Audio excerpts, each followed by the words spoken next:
Assalamualaikum warahmatullahi wabarakatuh. Jumpa lagi di channel Heri Official. Sekarang kita akan tengok cara memproduksi belacan U.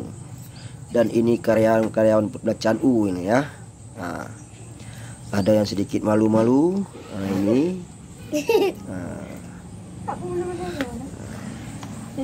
Ini cara bikin belacan U. Ini asli ya, asli punya orang Aceh ini. Asli makanan orang Aceh. Tapi rasanya gurih, mantap.